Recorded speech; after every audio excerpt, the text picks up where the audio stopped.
Welcome to Inspire Campfire, a podcast where ordinary people tell their stories of extraordinary adventure.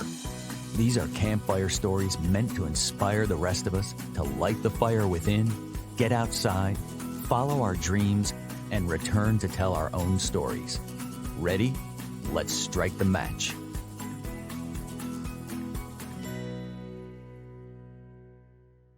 Welcome to the show. I'm your host, Scott Wurzbacher, and today we're going to talk about the weather, its unpredictable nature, and resilience. Of course, anytime we're adventuring outside, we have to take the weather into account. And today's guest has followed her passion for understanding weather and turned it into purpose through resilience, which can also be described as the capacity to withstand or recover quickly from difficulty. Sarah Dillingham, Senior Director at the Insurance Institute for Business and Home Safety, also known as IBHS, is with us here today. Sarah has advanced degrees in atmospheric science from University of Georgia and Texas Tech University, and she's worked as a weather producer and meteorologist at CNN and the Weather Channel, where she spent 9 years covering a wide array of disasters. Most recently, she's become a resilience evangelist at IBHS, where she works to face down challenges and help communities foster a safer, more resilient future. This is a story of how following your passion can turn into a purpose that literally helps change the world. And in Sarah's case, it all started with chasing storms, and I am so excited for this one. Sarah, welcome to the campfire.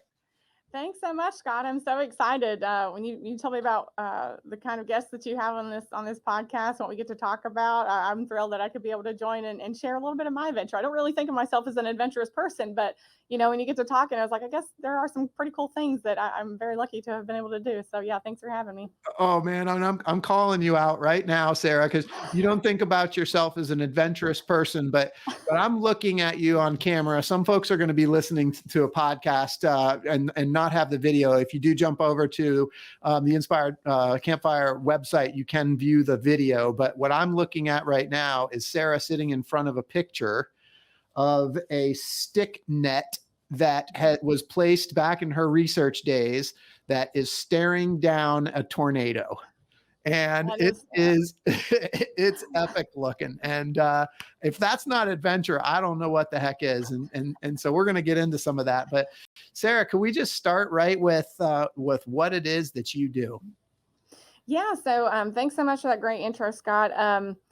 So as you mentioned, I've kind of gone through a little bit of a career shift in the last year or so. I'm now at IBHS. I'm working with the product design group, and we act as the science communicators. So, you mentioned I was a broadcast meteorologist. I did that for 12 years in a variety of locations, and both behind the scenes and on the air, done research as well. So it's kind of taking all of the information that I've learned about meteorology and the power of Mother Nature and how those natural hazards now impact our built environment. So I'm typically have been used to covering the lead up and the forecast of these storms and the meteorological ingredients coming into play to create these events, and then covering the aftermath of what is left behind. And unfortunately, that includes people's homes and livelihoods being wiped away in some locations, some storms. And so it's really cool to now be on the flip side of that, and to have joined an organization like IBHS that is geared towards preventing disasters from happening in the first place. And by preventing disasters, I mean not necessarily stopping the weather events from happen, but what a disaster is when the weather impacts the built environment, but let's say you don't respond very well, which means there's a lot of damage and a lot of cleanup, a lot of destruction. That is what makes a disaster is the community's negative response to a weather event. So at IBHS, we're geared towards making that a scene that you're not as familiar with, right? We want to reduce the impact of these natural hazards, and we do that through research, and it's a really cool place to be. Yes, and you get to work with Roy Wright over there at IBHS, who was also a guest of this podcast. And we did get to talk a little bit about Mother Nature on that episode, which I encourage everybody to check out. But like the work that you're doing, it literally is, making communities safer, making property safer. I mean, it's a huge undertaking, and it's such an important thing. But it all started, like, you wouldn't be able to be in the position that you're in had you not followed your passion for weather and Right. this whole idea of chasing storms and whatever it is that you all are doing in that picture behind you. So I'm just wondering, could we talk about how you got into this work, and maybe could you share a little bit of your personal story? Yeah, sure. I have always loved weather. I Science was like my favorite subject in school. I remembered we would get to like those extra credit questions, and I was always like raising my hand, like I wanted to answer. I wanted to get it right. I loved science then, and I love it now. But I had always loved storms. But I will say, when I was a kid, like maybe like 5, 6, 7. Thunderstorms would scare me a little bit. If there were going to be thunderstorms forecast in the night, or if it was a big storm overnight, I'd get a little scared, and I'd ask my parents if I could come, put my sleeping bag on the floor, because I just didn't want to be by myself. Um, Yeah. but then that fear eventually grew to just straight up fascination. And back in the day when I was growing up, in the late 80s and 90s, it wasn't as easy to just go on YouTube and Google tornado videos and look at these monsters. So it came down to like National Geographic specials or Discovery Yeah. or something like that, and plugging in the VHS tape and recording it. So just to watch anything I could get my hands on. I remember even watching the Weather Channel as a kid growing up. I remember in 1992, I believe it was, Hurricane Iniki hit Hawaii. And Okay. my mom was like, "Yeah, you were just going back and forth and be like, Mom, the storm's moving this fast and the winds are this strong, and it's going to make landfall this time." And so yeah, even as a kid, I certainly had an affinity for weather. So it kind of grew into what it is now. Yeah, it's crazy.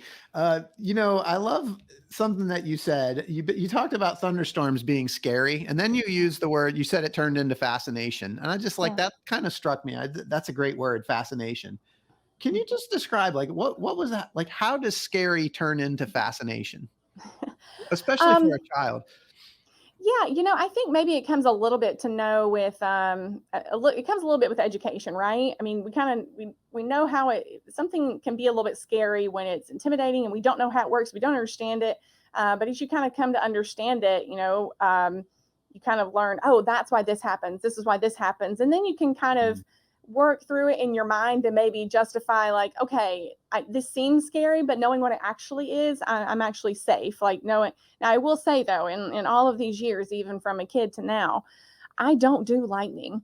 Lightning is cool and it fascinates me and I love it. And I have actually been, as impassioned, I guess, to drive out to a nearby parking lot that's got open spaces if I know there's a good thunderstorm coming in. And I will just sit in my car with the windows up, and I will just sit there and watch great lightning and maybe take videos or photos. I've certainly done that before, or go capture a photo of a good shelf cloud rolling in from a thunderstorm. So I definitely still do some mini chasing on my own, but lightning is one of those things that always is like, that you can't see coming. I can see a tornado coming, but lightning, that's just the split second thing, kind of the luck of the draw. So I'm not willing to bet my life on that one. And that's the only time I have fear for my life, when I was deploying these instruments in front of storms, was when there was a lot of lightning involved. And my job is to go and put out this 6-foot metal tripod on top of a hill on the side of the road in western Oklahoma and hope for the best for 2 minutes. So that one I would not recommend, but it was all in the name of science, right? You had to collect the data. So thankfully we survived, and it was all good. But yeah, that's one thing that still has always, it fascinates me and I'm in awe at it, but I do still fear that. Even though I know about it, I still fear it. Oh, I love it. And you used one of my favorite words. Oh, we're going to get into that. Yeah. But I love that answer. Y- Breaking down how scary turns into fascination. It's about Mhm. understanding. Yeah. And I Mhm. think that's cool. I think we could talk about that quite a bit, because anything that scares someone, if you understand that thing, Yeah. it does turn into that fascination. And it's like it's curiosity is kind of the underpinning of that, right? So, like, Yeah. I'd love to talk about your curiosity for weather, and then some of the adventures that you had in the early days, maybe even including what's happening in this picture behind you. Yeah. Could you tell us about the early days of chasing storms? Yeah, and one thing of curiosity that I'll point on getting into that is, I mean, I remember growing up before I had taken any meteorology courses in college and really started to learn about the weather and the thermodynamics and the physics and all happening in the atmosphere. As I'd be driving down the road and on vacations or whatnot, and I'd be looking out the window and I would be staring at these large cumulonimbus clouds, and they might not necessarily be the big large ones that are already precipitating and producing lightning and a full-blown thunderstorm, but I could see these like cumulus clouds, and as I'm driving down the road, I'm just staring at them, and I'm like, I swear that thing is moving. Like if I just stare at it, like it's moving. So then fast forward a few years later, when I actually get into taking weather courses and learning about it, well, they actually are growing before your eyes. There are plumes of air bubbles all over. You can't really see them, but that's essentially what a cloud is. A bubble of air rises, and the temperature of that parcel of air that we call it, that bubble of air, the temperature cools to the dew point temperature of the surrounding environment. And at that point, the parcels continues to expand, but the way energy transfer works, that then starts to condense into liquid cloud droplets, which develops those white puffy cumulus clouds that you see that can then come and turn into thunderstorms. So what I was watching was actually a potential thunderstorm developing in front of my eyes. And so I'd encourage somebody, maybe on the summer afternoons when thunderstorms are in the forecast, weather pop up or otherwise, just maybe if you see those growing cumulus clouds, take a couple minutes to just stand there and just watch it and see if you can see it kind of like growing in different bubbles, developing on different parts of the storm, because that on the cloud, because that's absolutely what's happening. So that was something I was like, oh, I didn't know that was a thing, but now I do. That is so cool. I love that. I'm just imagining, like, for me as a kid, like I'm looking up at the clouds, like making shapes and thinking like what they look like. And I'm just envisioning that you're thinking about the science behind what's actually happening there. That's really cool. Yeah, yeah, and you just kind of piece it together. And so I guess, and because you have this drive and this passion, you're like, I love thunderstorms, and I'm going to school to. It was, and I'm sure we'll get to this, but it was kind of that turning moment. When I was a teenager, I was. I said I'd always loved weather at this point, and then of course 1996, I believe, rolls around, and the movie Twister comes out. Yes. And so yeah.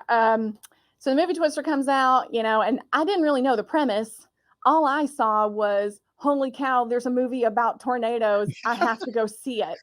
And it's like, forget the plot. I don't care. There's storms. We're going. So we go in, and I see what the movie is all about, and get through the plot and everything, which I love. I could quote every line. Probably if you gave me a scene, I could probably quote it. But I just loved that movie, and we got out of that, and I told my mom, I was like, I'm going to be a storm chaser. And she's like, well, she's like, I don't know if you really make money being a storm chaser. She's like, I think you have to be a meteorologist to do that. And I was like, oh, yeah, duh. I was like, okay, so I'm going to be a meteorologist. And I was 13, and I never changed my mind. And so I, found myself in college studying it, and then in graduate school. I was blessed enough to get out here in the plains and be a part of the amazing program at Texas Tech and get to do field research and actually physically get out there and chase down these beastly thunderstorms and supercells in the plains, and then deploy instruments in front of them and gain data, collect data, and gain knowledge about how these storms work, in the hopes that we maybe someday could get to, on a given day saying, hey, on this day in this part of the state of Oklahoma, supercells are going to be forming, which we're there now, but it's saying like this supercell is going to produce a tornado. We're not there yet, but we are all collecting this data in the hopes that we can get even better at forecasting. Yeah. I got to pause for a second, because this is like, I just want to stop and really just kind of savor this for a sec, because like you're 13 years old. You see, you already know you love weather. You're fascinated by it. You love storms, but you see this movie, and like that movie inspires you to follow your passion. And now like you're literally doing work that is protecting people from disasters and this kind of weather that you would now have accumulated all this knowledge about. Like that, I think that is so amazing. And that's like one of the things that this podcast is all about, is about following that voice inside that calls us to adventure. And you've done that. You've really followed your passion. It started with a movie, which is so cool, but you followed that. Like, can you just like, what is that like for you? Because not everybody gets to follow their passion, and not everybody chooses to follow their passion, but you did. Yeah, I think it's it's one of those things that I think, you probably have all heard the phrase, you know, I think that you want to love what you do, for your job. Yeah. I mean, not to say that there's not a purpose in a broad range of jobs that you can do, but I don't imagine many people that are in the tax field say like, I'm just so excited about taxes. I love doing taxes, but it's their job and they like it enough, and it provides a service, right? And they're happy to do it, and they, they probably enjoy it on some level, right? Because that's a job that you have to enjoy some of it, right? To do it, but I'm blessed that the job that I do allows me to have that kind of adventure. And yeah, it's been, and I will say it's hard to sometimes think about it like that, because I definitely thought about that, and I've kind of had to reflect on this on myself going throughout my career at different stages. And it's like when I got into school, I was just so eager to learn and to get the right answers and to fully understand it and fully grasp it. And it was really my passion for weather that got me through wow, this math is really stinking hard. The math and the physics. Yeah, I think it was my passion for weather and knowing that this is what I was meant to do. Like, God called me to do this. I was like, this is what I'm going to do. Why is it so hard? And but that's what comes with it, right? Everything doesn't come easy just because you love it. There are challenges that you're going to face. There's a lot of math and science that you have to learn in meteorology. And, like I say, I'd always loved science. And it's one of these things where, like, if I really like it and I tend to be good at it, but then all of a sudden it's not so good, you're like, why is this so hard? I thought this is what I was meant to do. But it just kind of reinforces your purpose and just kind of was like, I really do still want to do this. I'm going to push through this because I know this is what I want to do. I love it too much. And it requires the dedication. And I mean, I sometimes feel like that through different stages of my career, I have forgotten that sometimes.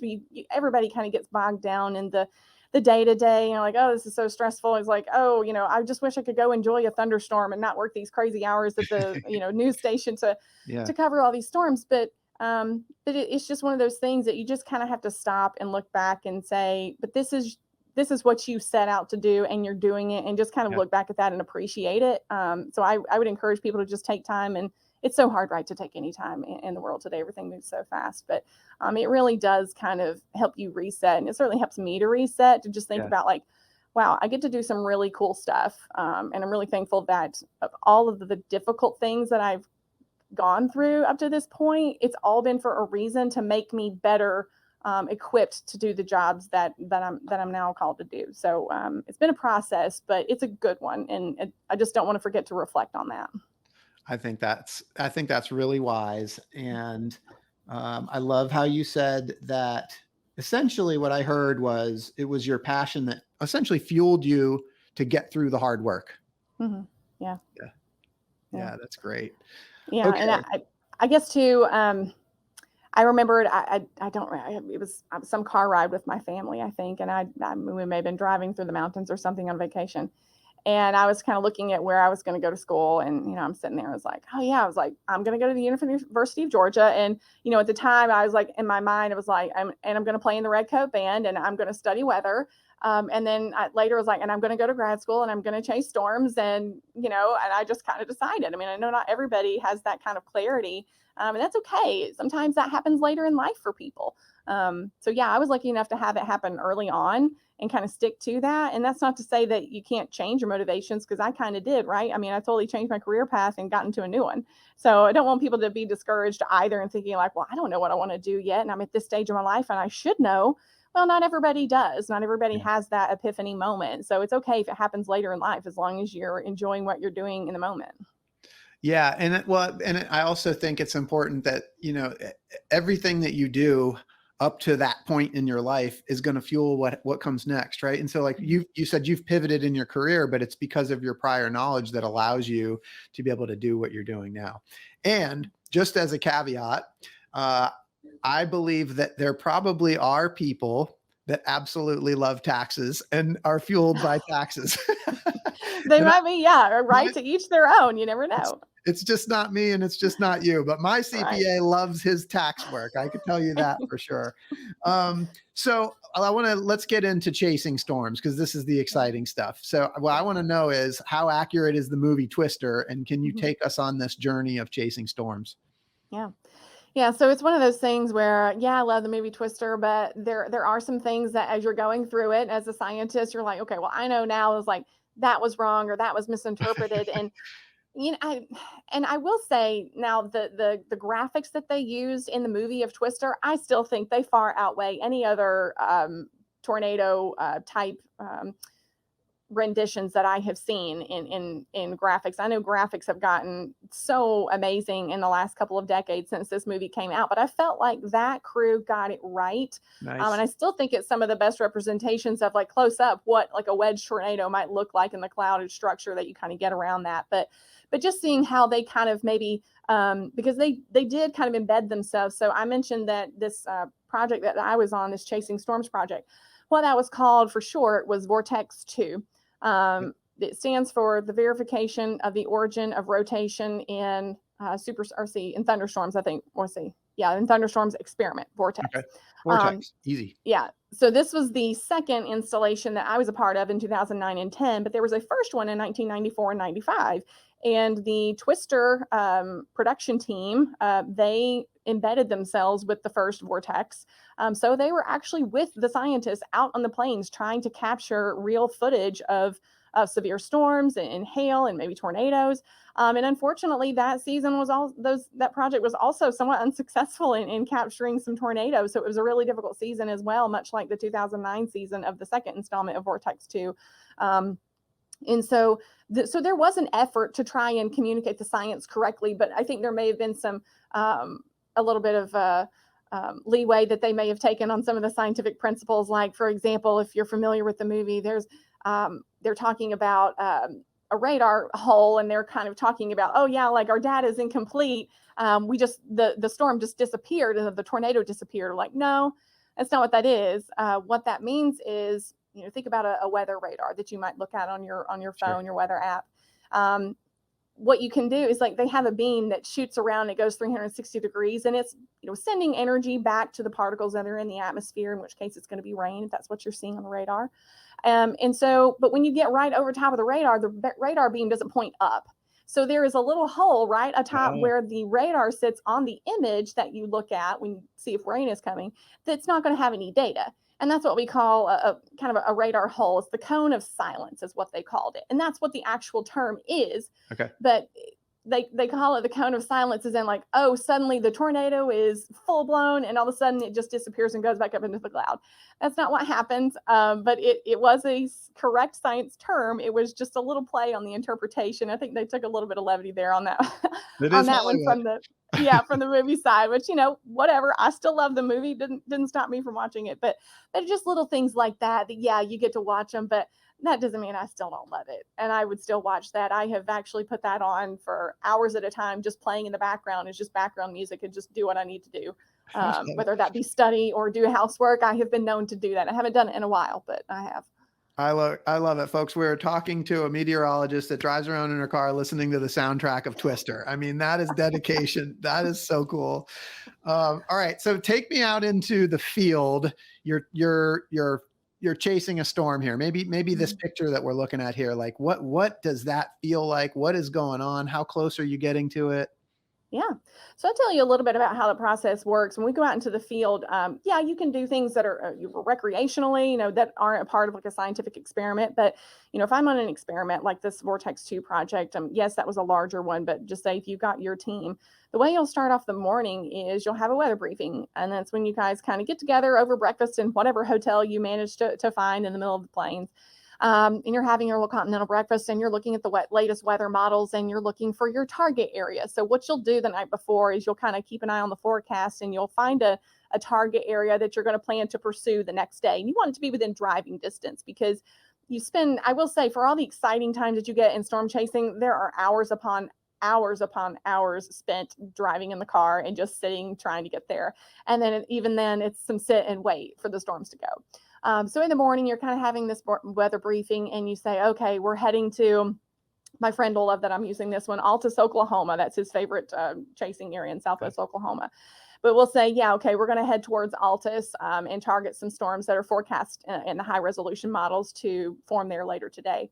So we'll go and position ourselves there, sometimes maybe a couple hours ahead of time. And, when we get to where we're going, if there's no storms, well, we've got to wait for the storms to fire because we want to be out in advance of them and try to catch up with them so that when they do become mature cells, if we're targeting them to deploy instruments in front of them, we have to put ourselves in the right place ahead of the storm.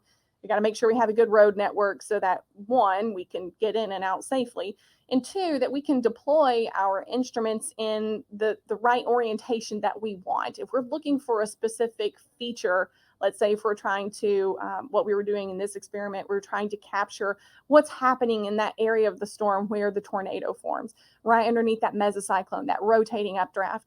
And so I'm going to want to put my instruments at a certain spacing, at a certain orientation, whether they be in a line or in an L shape. And so I'm going to have to know the road network too. So it's all these little background things that you're thinking about when you're sitting there. And so we get to use that time while we're waiting for convection and storms to fire.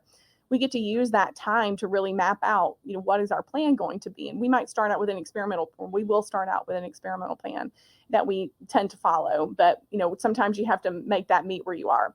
And so we use that time and we'll just sit there and wait. We just kind of park ourselves at the, closest gas station. We've got snacks and, restroom and all that stuff readily available. And then we just sit and wait. And then when the time comes, then we're all hands on deck and all is a go. Once we identify the target storm that we're going to deploy on, we get to where we need to be, and then we start deploying. And it is very methodical. We don't just slap them out wherever. Depending on what we're sampling, we might have 1/2 mile spacing or 2 mile spacing. And that can vary again, depending on the feature. And so you deploy your array of instruments, and then once you're done with that, you can get out of the path of the storm and get into a safe place. And now you can watch the storm roll by. Oftentimes we'll sit there and watch to see if it's going to produce a tornado, and make sure that we're a safe distance, obviously. But if it's going to produce a tornado or strong winds or something like that, as long as you're in a safe place, we'll kind of sit there and go through the storm. And then when it's over, we go back and collect the instruments. And then depending on what our situation is, we can either load up the data immediately on site and maybe start looking at it, or it might have to wait until we get home. But we're also documenting where we put out the instruments, and like latitude, longitude, and heading, which direction they're facing, and what the exposure is like. Because when I put an instrument out, it needs to not have any blockage. I can't put it in front of a tree and say that it's going to get the true sample of what the wind speeds were, if that's the variable that I'm looking at. So all these little things that you have to consider. And so we use that data to then go pick them up and collect them. And we make any kinds of site notes that we need to, and say like, oh, this was the best place we could find, but note that on the northwest quadrant, there's a block of trees or something by us. So that way we know when we're looking at that data later on, we have an idea about what the site looked like and can say, yes, this data is good to go. We can use it, or it might be a little bit muddy. We might have to take it with a grain of salt. So that's kind of like a big overview of the process. But I think the most exciting thing happens when you've identified the target and you start that deployment, because it's a race against the clock. You're not out there taking 5 minutes like, well, it looks right. Yeah, I think that's good. Yeah. I mean, I'm talking, it's like 2 minutes or less per instrument, depending on what it is. These stick nets, the fastest, when I was reliving that lightning storm earlier, that we had to deploy one of these things in. That was about 1.5 minute deployment, if that. That was a very fast one. So on average, they're probably about 1.5 minutes to 2 minutes to deploy those. So we're making time because, we've got to get it out before the storm gets there, and get out to a safe spot before it passes the array. So it's very exciting to do that. And also, if you're close enough to the storm and you can see whether or not it's going to produce a tornado, which on the last deployment that I was lucky enough to be on, it did. It was out in the middle of a field, which was great. That's where we want them to be. So we're able to see that and know that, hey, we just collected data of this storm and it produced a tornado. It's just really cool. And it's the coolest thing that I get to do in my career, I think. Yeah. So, okay. So in the movie, obviously what's so exciting about that movie is, your heart rate gets going. It's like, first of all, the laymen that are watching this movie, we're still in the scared phase, right? Because we don't understand. So we're not fascinated. We're just scared, right? Right. So you're kind of beyond that as the scientist. So, you probably have a better understanding. But, what's great about that movie is here comes the twister, and it gets the observer, their heart rate's going. It's like, oh my gosh, there's a limited amount of time here. Like, is that what it's like in the field? Do you ever experience that? Yeah, certainly it is. Especially if something, because our road network, right, we're really dependent on that. So we know if, let's say, there's a storm that's doing something, that we need to capture the data on. That's why we want to get those instruments out in such quick fashion, because we don't really want to do this too far in advance, because when we're dealing with supercells, their motion can sometimes deviate to the right a little bit. And when they do that, that means the rotation is generally intensifying in those supercells, so they can deviate to the right a little bit. So we don't necessarily deploy too far out in advance, because then if it changes direction, we could miss our instrument array entirely. So we might go out for this particular deployment, the photo that I'm sharing. This was the team that was deploying the course scale array, in which we went out there probably 40 minutes or so ahead of when the certain part of the storm was expected to cross that instrument array. Now, this one that I'm showing, this one actually ended up producing a tornado a little bit faster than we anticipated. So we were in danger in this photo. We were just in the perfect spot to capture that part of the storm that was going to pass over. The tornado was actually to our north relative to our location there. But generally that will go out further in advance. And then the more nimble sticknet teams, which that was the team I was on in 2010 with this project, we went in closer to about 20 minutes or so out ahead of the storm. And so we're right there kind of in the nitty gritty, right underneath the storm, trying to get those instruments out. So you definitely feel that like fast paced energy, and you're rushing out. Now, we might not be, having dinner somewhere and we have to rush out of the car that quickly, because if there's a target that's already out there, we're on the storm. But there is very much a rush to get there from a driving perspective, and knowing we've got to still follow traffic laws, right? And still staying within those speed limits and be safe. And so that's why like timing is just so critical, because you've got to safely get there, but you got to do it in enough time that you get to the part of the storm that you need to observe. Yeah. Any close calls out there? Any kind of too close for comfort type experiences? I don't think I really had anything other than the lightning. I don't think that I had anything where I was like, we're not safe. I think that probably the closest call that wasn't like from an endangering from a life perspective, we were pretty close to taking some large hail, and we had to take refuge underneath a bank awning in there. And unfortunately, our truck did get a little bit peppered on the sides from some nickel-sized hailstones. But, so you kind of have to explain those to the rental car companies when you when you return those vehicles. We try not to do anything to them, but sometimes that happens. We had a close call there with some larger hail. We were probably a couple minutes out from seeing like the 2-inch hail, and that's the kind of stuff that can knock out windshields and damage instruments. It actually did damage one of our instruments. I will say that is that's one of the cooler things that I saw. You kind of have these like marquee storms that you deployed on. Obviously, this tornadic one was one, but there was another one in the hailstorm that I was referring to just now. That one was in Nebraska. I want to say outside of Scottsbluff, maybe. Okay. And we go back to pick up this probes, and I'm looking at this probe like, man, something's not right. And we looked, and the top plate of one of the probes had totally been knocked off from a hailstone. And actually, we have these fiberglass data acquisition boxes that are attached to these instruments. And for those of you that see the video, you can see this in the image behind me. But these data acquisition boxes, they're hard fiberglass, and these hailstones dented the fiberglass box and unfortunately allowed water to get inside the instrument. So that instrument was damaged, and one of them was toast because it took a good hit on the top from a hailstone and just basically broke the instrument. And so it was just kind of cool to just see that. I was like, wow, this thing took a beating. But that's why we put out the probe, so that humans don't have to stand out there, because we don't want to get in those storms. So it's just kind of those like cool moments that stand out. But no, if you're doing it right, you don't really have those close calls, but you got to take it with a grain of salt, right? I mean, Mother Nature is powerful, And you just got to make sure that you've got all your bases covered, because you don't want to be caught unaware. No, you don't. So for you, somebody that just really has a passion for this, when you're standing out there and you're in a storm, right? Or you're watching a storm about to happen, or you're watching a tornado about to happen. What is that like for you? What does that feel like? Yeah, the first time I grew up in North Georgia. Okay. So I've experienced thunderstorms, pretty good thunderstorms, rocking and rolling every summer, severe thunderstorms, like clockwork. But when you experience a supercell for the first time, you just see it. You don't even have to go through it, but you just see it. The first one I saw, it's my first year in graduate school at Texas Tech, 2009.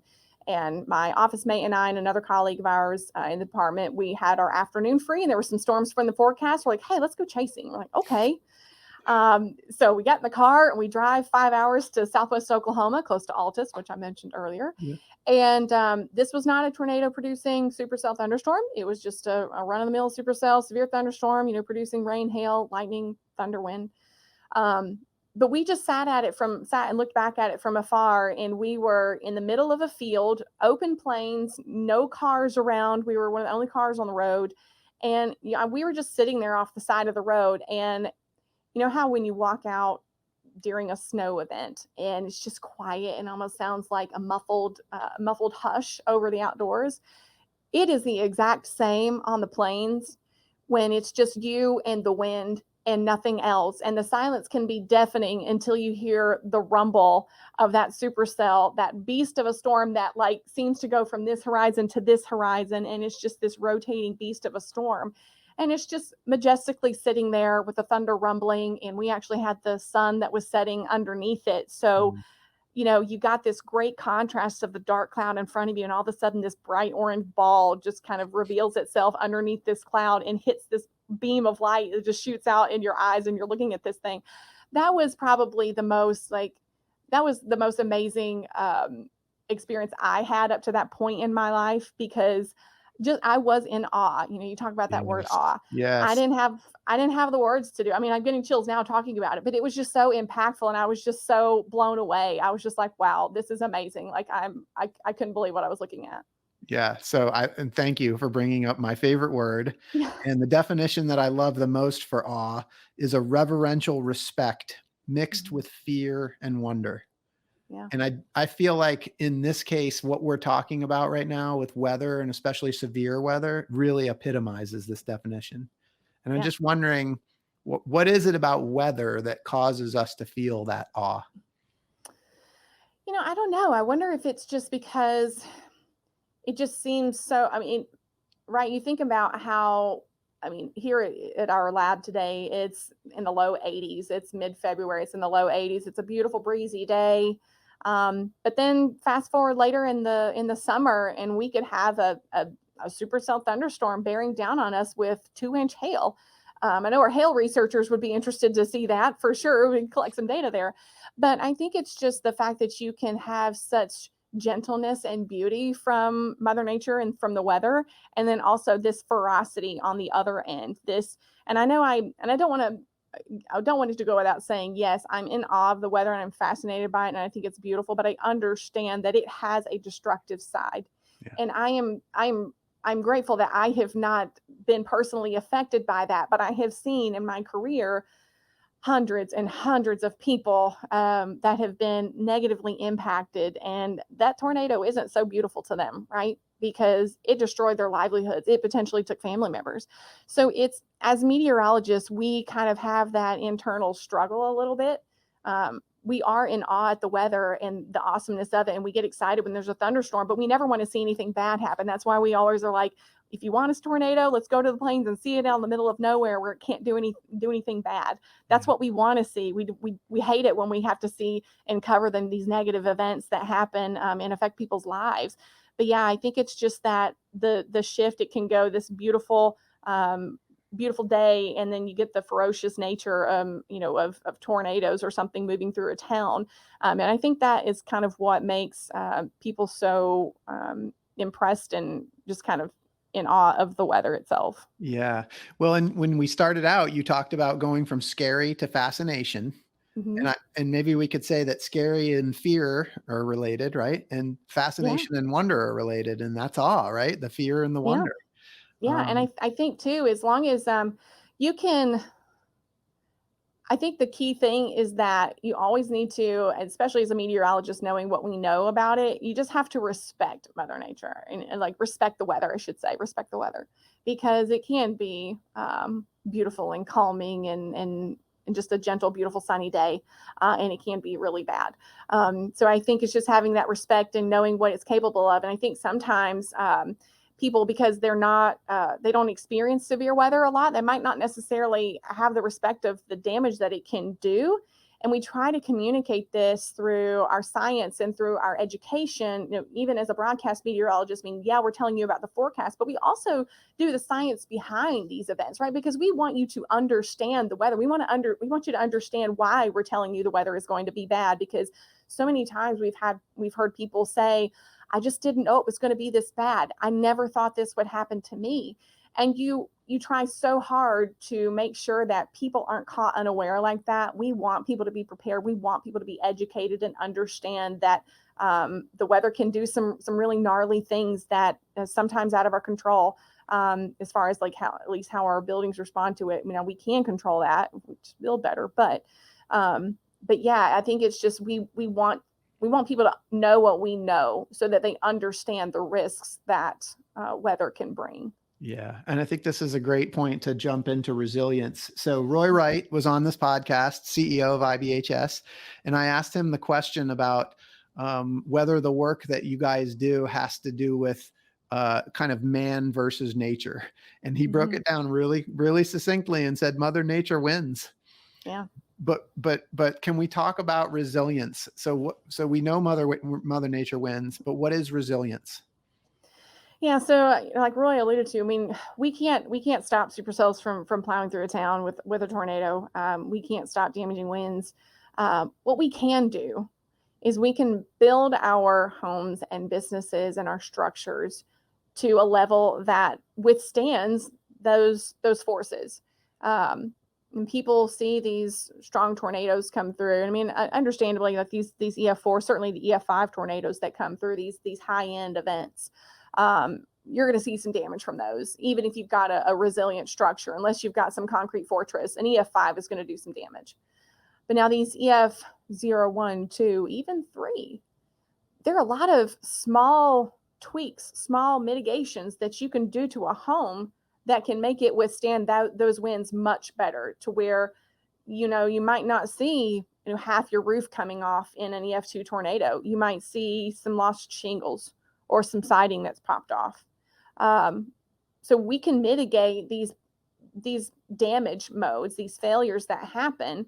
And it doesn't have to be a concrete fortress to do it. We just need to implement the structural engineering that, part of what IBHS's work does is we can take these full scale homes and business like buildings, we can put them in our test chamber and we can crank those winds up to over 100 miles per hour. We can blow rain at them. We can shoot hail at them. We can burn buildings down if we want to.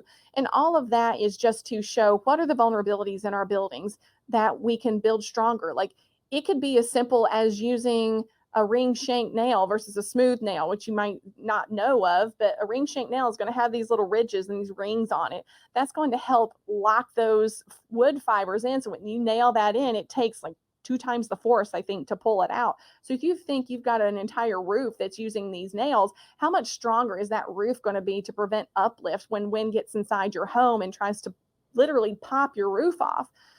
So there's these small little mitigations that make a big impact in how our structures respond. And that's certainly what we focus on day to day here at IBHS. Yeah. So Sarah, you've gone from, following your passion and going from fear to understanding to, Mhm. to fascination. Right. And then, as you said, pretty recently, you've had a chance to pivot in your career. Right. But it's because of all of that past experience and knowledge that you've had that has allowed you to move into this field that's now helping make communities safer. And I'm just curious, like, as you think through like kind of your life and that progression from seeing the movie Twister to now being somebody that is helping make the world safer, like what I'm sure you've seen some stories of transformation. How has that progression in your life and your purpose? What are some stories that you've seen in terms of how people's lives are better because of the work IBHS is doing? Yeah, for sure. Having covered countless tornado events and hurricanes and floods, I've seen it all. I've seen entire homes wiped off foundations from storm surge in Hurricane Michael. And I specifically remember that was in 2018, November 2018, or October, I believe. I'm sitting there covering the aftermath of this storm with Dr. Rick Knabb, who's one of the experts at the Weather Channel. He's the former director of the National Hurricane Center, so he knows his stuff when it comes to hurricanes. And we're sitting there and we're listening to our field reporter, Justin Michaels. He is interviewing these families who have lost everything they had. Their homes are now a pile of sticks on the side of the beach because 15 to 17 feet of storm surge wiped it off its foundation. And we were both kind of struggling to hold back our emotions. I mean, I certainly teared up just listening to these poor people trying to recount what they were going to do next. And I just said in my mind, I was like, we just got to be better. I can't keep watching this happen. This happens so much. It was like these poor people. I was like, what are they going to do? I was like, we've got to be better. I didn't really know. I mean, I knew about the company IBHS. I've had some longtime friends that have worked here. And so I've been a cheerleader of the work that they've been doing for years. I just didn't know that I'd end up here. But that was in 2018. And even then I was starting to kind of transition in my thinking. I was like, it's just like rinse and repeat, unfortunately, with some of these vulnerable communities. And I was like, we've got to be able to do something better. And so once I got here to IBHS, I mean, I didn't fully understand how significant this problem is. I think one of the most telling things that I learned when I came here was that not every state in the United States has a mandated statewide building code. And I'm going to say that again. This is the United States, and every single state, all 50 states, not all of them have a statewide mandated building code. So that means that some states don't have one. Now, that doesn't mean they don't have a code at all, although some smaller jurisdictions might not, these unincorporated areas, but there are structures probably in them that aren't built to a code. But I think we take what built to code means for granted. I think we take it for granted a little bit because in a different state, that might mean something different. Because it matters, one, is that code implemented on statewide level or local jurisdictions? And then how well is it enforced? Okay, well, if it's enforced, but how old is the code? Like which one have they adopted? Because every 3 years there's a new code cycle, there are updates made. Which one is your state operating off of, or your locality operating off of? And there's different answers for different places where you live. And so even when I bought my townhome here, it made me think, it was like, what's in those walls? Like, are my walls bolted to the foundation? Like, do I have a wind rated garage door? I do, actually. I'm lucky. And it's like, do I have good shingles on my roof? Like, what's my roof? Is it a fortified roof? And the answer to that is no.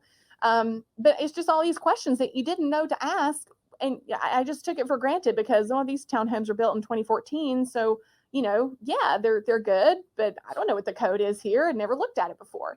Yeah. So it's just that realization that like the building codes, they're not equal across parts of the country. And it depends on too, let's say we'll take the Kentucky tornadoes from December 2021, for example. That was the first severe event that happened after I had joined here at IBHS about 2 weeks afterward.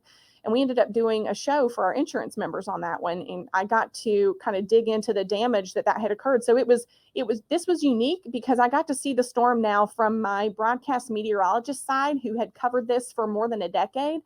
And I knew what I would say about these images. But now that I'm in this studio right here where we did this, I'm now telling a different story. I'm now looking at the structural things that failed in these homes. And I'm saying, this didn't hold up. This did hold up. And here's why. Here's how it could have been better. So you now look at it from, rather than a storm aftermath, this is what the forecast led to and how the weather played out and the aftermath that took place. But now I'm looking at that. Okay, now let's look at the building features that made this home fail. Could it have been prevented? And sometimes the answer was yes. If these small, we'll call them concessions hadn't been made here, which, there might not have been a negative motivation there, but they didn't know that still left that home very vulnerable. So let's say maybe now the home's roof comes off because it wasn't strapped down properly. It was built to code, but that code didn't require it to have fasteners or hurricane clips or whatever to the roof. Roof fails, then the rest of the home becomes more susceptible. So it's now pivoting that message and all of this. It's a whole new world over here. And it's like relearning everything I already learned about weather. It's like, there's just so many other things I didn't know. And so now I will say this last year has been a massive learning curve because at IBHS, we have to understand not only how the perils affect our built environment, that's what our research is focused on. We also have to understand that from an insurance perspective, from reinsurance perspective, from a housing and grant program perspective, financial perspective, and building engineering. All of that gets wrapped into everything that we do here. And then there's an educational aspect to that. So it's a lot. And the people that work here, I will say I have learned so much from them. The scientists here, the carpentry team, our operations teams, I mean, they're just full of knowledge, and it's just, you want to tell everybody about it and be like, we can build better and build safer. We just got to get people to make the call, and let's just do it. Yeah. And there it is. So you said that we don't know what we don't know, and fully understand that. So I'm curious for listeners of this podcast and just kind of the general public. I had a great conversation with you and one of your coworkers, Armand, and we were laughing because in real estate, which is my day job, it's all about location. And you guys said that for what you do, it's all about education. So I'm just curious for listeners and for the general public, what do you guys at IBHS want people to know? Yeah, so we just want people to know that I guess the power, we talked about the power of weather. And yes, Mother Nature wins as far as it's an unstoppable force. But the way that we can fight those battles and get the wins for ourselves is to be able to improve our building codes and build stronger, and get people to understand that even if there are additional costs that might come with that, when you consider the value of a home, some of these are pennies on the dollar, and you can't think like, why wouldn't you do this? But I think it's that lack of understanding and knowledge. It's like, well, how do I implement that? I mean, how do I pivot my entire organization or my entire business model and now say, oh, I've got to flip the switch, and we've all got to do that. We understand that change is not easy, but the change is valuable and it matters. And we know that chipping away at it is really going to make a difference. And we've seen just recently in Hurricane Ian, we saw the impact that building codes had on how those structures performed in this storm versus, say, Hurricane Andrew back in 1992, which was really the impetus for how the Florida building code became the behemoth that it is today. They have made so much progress in that state. And they're one of the leaders in the nation as far as building codes and the most updated codes that are adopted there. And they're kind of at the forefront of incorporating those mitigation actions that we've proven here at IBHS make a difference in home resilience. And so that is kind of the story, right? We want to use these negative events and learn from them and build better the next time so that we're not telling the same story over and over. Because we've got to do it. We owe people that so that they have safe communities that they can rely on that can withstand the storm. And it doesn't have to be, an EF2 tornado that wipes out your entire home. You can build that home to withstand such a force. And we just want people to know how to do that. And we're happy to have those conversations and get those conversations started with people. Yeah, well, it's great work that you guys are doing, the research that you're doing, and the message that you're sharing. It's fantastic. I want to pivot real quick as we kind of wrap up here. This is a podcast that's largely about adventure. I love adventure, but I will be one of the first to admit that the weather frightens me. I love to be out camping when the sun is shining and it's warm and it's comfortable, but weather frightens me, especially as you said, lightning and thunderstorms. So I want to ask you, for those that are listening that want to follow that voice that calls them to adventure, and they want to get outside, they want to go camping, they want to do stuff, but they're maybe letting fear of the weather stop them. What advice would you have? Yeah, I think it's right. It's all about education, right? Just I think knowing when it is safe to go outside. I mean, being aware. We talk about this in our, we do interviews for local media and national media. Trying to get people prepared ahead of impending weather events, and we always tell them to make sure to have a plan and know the forecast. Be aware of your surroundings, and I think that's what's important. You can find those times to go out, but I mean, I've seen several stories. You see these shows, and I'll just invoke the Weather Channel just because I used to work there. But these like survival stories where people, we got caught in this snowstorm. We didn't know that the weather was going to get that bad. And so it's just one of those things. Just make sure that you're aware of the forecast, follow your National Weather Service offices, making sure that you're updated on the latest forecast so that you're not putting yourself in a situation where you get caught unaware and you're like, wow, I didn't know there were thunderstorms today. If there are thunderstorms in the forecast on a summer afternoon, maybe don't find yourself out on the lake without any shelter nearby, without any way to get a weather warning. Make sure that you've got your weather warnings available. You got your cell phone on you all the time, right?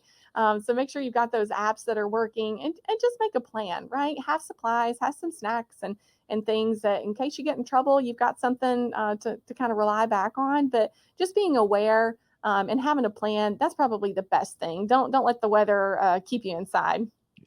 Thank you for that. Okay, so this whole life that started with a movie and then took you through this whole amazing journey, and now you're helping people. Sarah, at some point Hollywood's going to pick up on this and they're going to want to make a movie about you. I get that it started with a movie, but your life there's going to be a movie. And I want to know when Hollywood makes a movie about you, who's going to be the actress that's going to play you?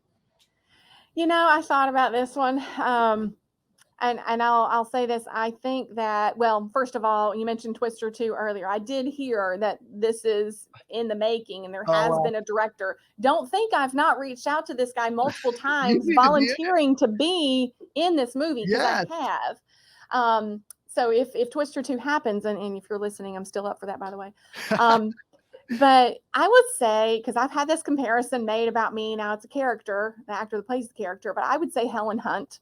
Helen Hunt. The reason I say Helen Hunt is because of Twister, right? Yes. But I have actually kind of done that. I have, yes, been hanging out the back of a pickup truck, turning on an instrument. I have done that. I'm in love with the weather. I'm not going to risk my life for it. I don't have that. I don't have the other issues that she has, but but I understand the passion that is there. And I thought she played that character so well. So, if I identify with her, why not Helen Hunt? Let's do it. What's your movie going to be called? I might be having a cop out on this one because it's already the title of something else, but I don't know that it's not wrong. Thunderstruck. I don't think that it's not wrong. I mean, I know there's that Thunderstruck song, right? But I think that that's got to be the title, because we talked about awe before, and I just find myself in awe. And sometimes it's like a bolt of lightning. You're like, wow, that's really cool.